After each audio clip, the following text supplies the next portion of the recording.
Hello everyone, welcome to Apollo 24/7's YouTube channel. Today we are in Apollo Hospitals, Kolkata in conversation with Dr. Amitava, who will talk about hypertension.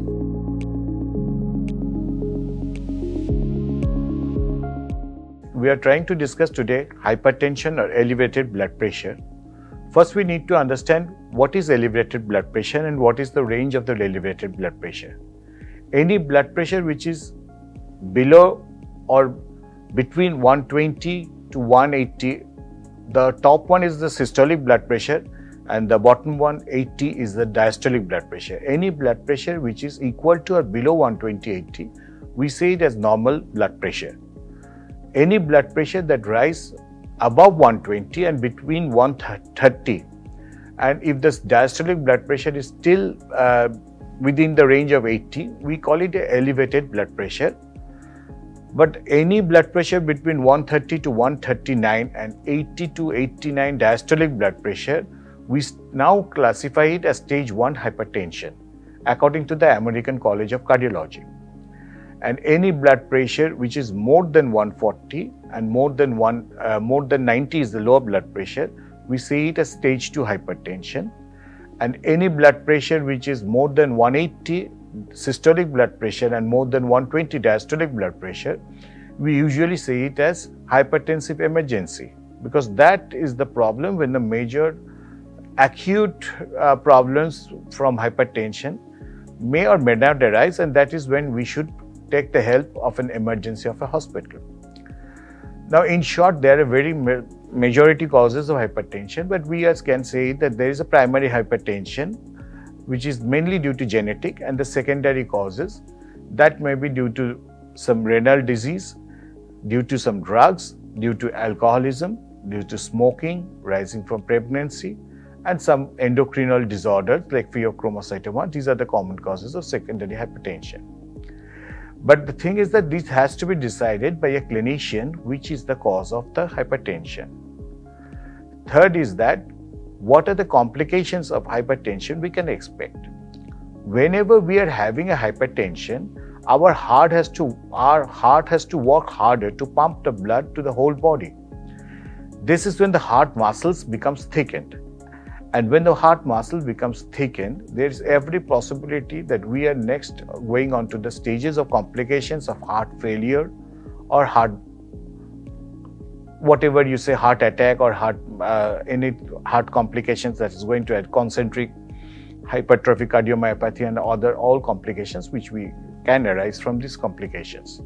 Second is that from the rest of the blood vessels, they becomes narrow, they becomes damaged, they may be kinking, and these blood vessels supply the major organs like eyes, kidneys, and the other viscera. They all get damaged. So in all cases, what I want to say is that you always get your hypertension treated.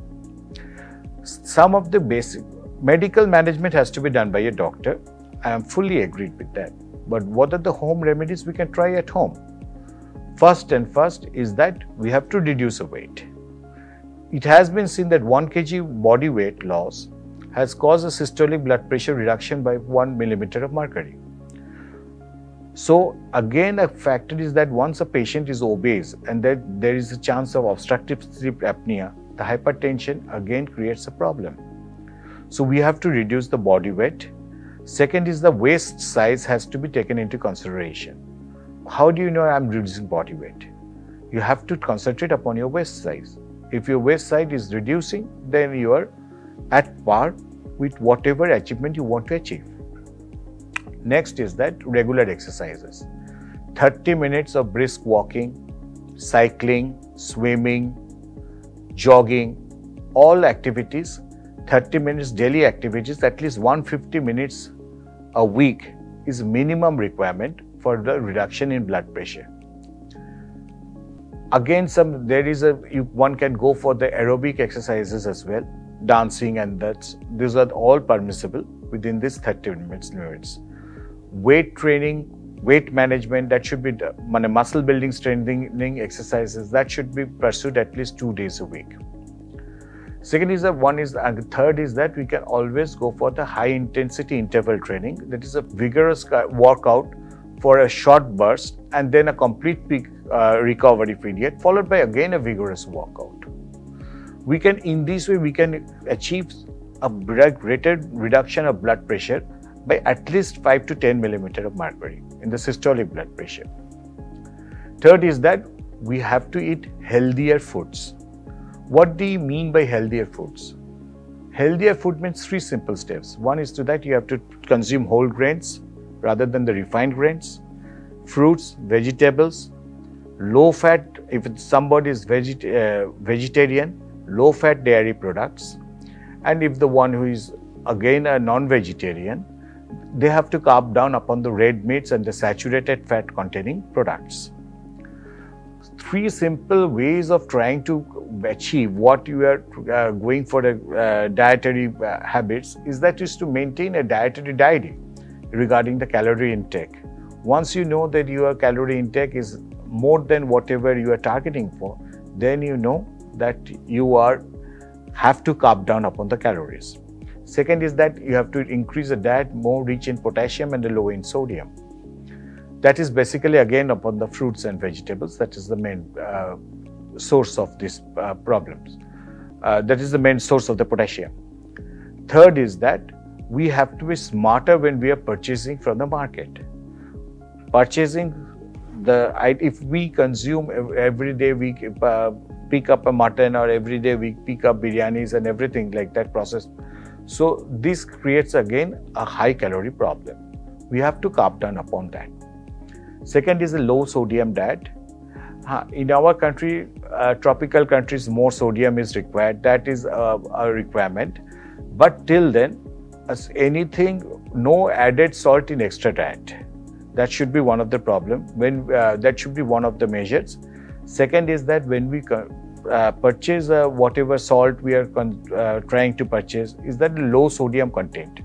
That should be a low sodium content. Purchasing low sodium content foods, that will be help us, and trying to no food has a high level of sodium naturally. So we don't ever consume foods with a high level of sodium naturally. But the thing is that the processed foods will have a high level of sodium. So we have to cut down upon the processed foods. Next, a drink a day can be beneficial. We have to cut down alcohol, but more than a drink a day can again cause a hypertension, because alcohol is an established cause of secondary hypertension. Similarly, with smoking and caffeine, both can activate the sympathetic system, acute response, and can raise your blood pressure. 9 is the stress level. Stress level, chronic stress is an established cause of hypertension. Acute stress again leads to depression, alcoholism, smoking. It will again be cause of hypertension.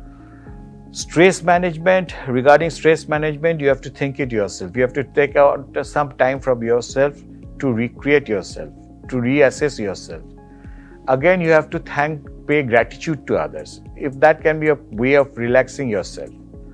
Third is that you have to change your life expectations. Whatever I'm achieving today, I should be happy. Whatever I'm achieving tomorrow, that should be happy. Your motto has to be changed in that way. Number 4 is that try to work the problems with the people who are concerned with. If it's in a working place, you talk with your manager.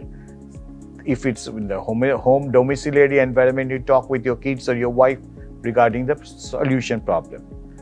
And stay away from the stress triggers. Stress triggers, as for example, if you get away in the traffic, with a very short time you have to reach your workplace. Then you are under the stress of driving and you are riding rash. Take your time out. Don't avoid these stress triggers. That will be relaxing yourself. Again, I'm saying that you have to contact your doctor if your blood pressure is not reducing and your doctor is your best help. Don't discontinue medications without consulting your doctor. And last but not the least is that get support from the whole environment. You always support others and you take support from others.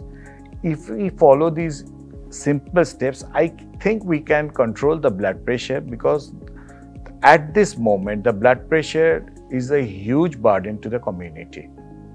If you want to consult an Apollo expert, buy medicines online, or get your lab test done sitting at home, download Apollo 24/7 app now.